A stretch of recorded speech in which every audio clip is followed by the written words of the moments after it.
Oh, Yes. mulai dong. Kenapa sih Cina bisa bersaing di industri AI? Oke, pertanyaan bagus. Saya strukturin dalam 3 ya. Kalau kita ngomong AI, di dunia itu kita cuma ada US sama China yang kelihatan banget ya. Kayak OpenAI, Gemini, Cloud, Llama, dan lain-lain. Di sini masih benar-benar Q1, DeepSeek, Hunyuan, Ernie, dan lainnya.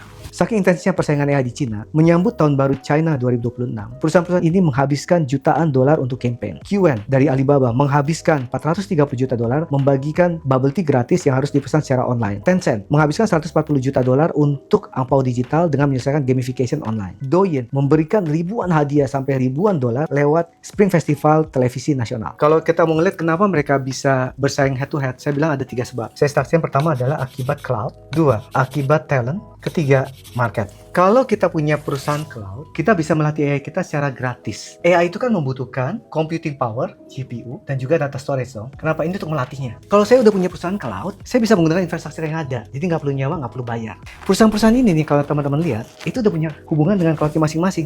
OpenAI dengan Microsoft, Gemini dengan Google Cloud, dengan AWS, Llama dengan Meta, QN dengan Ali. DeepSeek yang lain sendiri, mereka menggunakan banyak. Hunyuan itu dengan Tencent, Ernie dengan Baidu. Jadi mereka tuh udah pada punya cloudnya sendiri, dan cloudnya itu besar banget sehingga bisa menggunakan cloud tersebut untuk melatih AI. Simpelnya kayak gimana? Nah, saya punya rumah. Saya menghasilkan uang apa enggak? Saya harus bayar pajak, harus bayar listrik, dan lainnya. Nah, bawahnya saya bikin nih di toko, penambahan listriknya nggak banyak, tapi saya dapat penghasilan kan. Tapi saya nggak perlu bayar sewa lagi kan, karena itu rumah saya. Dibandingkan kalau saya nggak punya rumah, tapi saya harus sewa tokonya. Talent. 47% daripada semua talent AI yang ada di dunia sekarang itu tuh berasal atau ada hubungan dengan Cina. Maupun mereka lahir di Cina, sekolah di Cina, ada keturunan China, gede banget kan.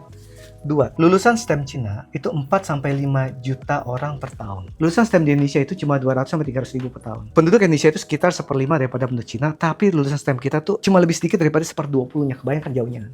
Yang ketiga, 500 lebih daripada universitas di Cina itu sudah memiliki sekolah jurusan AI. Negara mana yang punya sebanyak itu?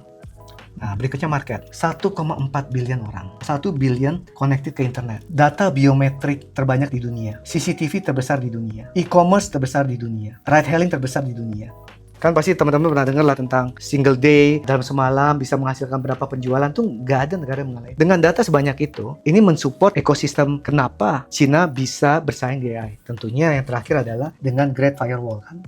Bahwa dulu di Cina dibuat untuk market Cina sehingga banyak perusahaan luar itu enggan benar-benar invest di Cina, sehingga perusahaan-perusahaan inilah yang berkembang. Ali yang menjadi perusahaan e-commerce terbesar, kemudian Tencent menjadi perusahaan gaming terbesar di dunia, Douyin menjadi perusahaan daripada live shopping ataupun sosmed tercepat mencapai 100 juta user. Nah, ini semua yang mensupport kenapa Cina bisa menjadi pesaing daripada AI di dunia dengan US. Jawab ya.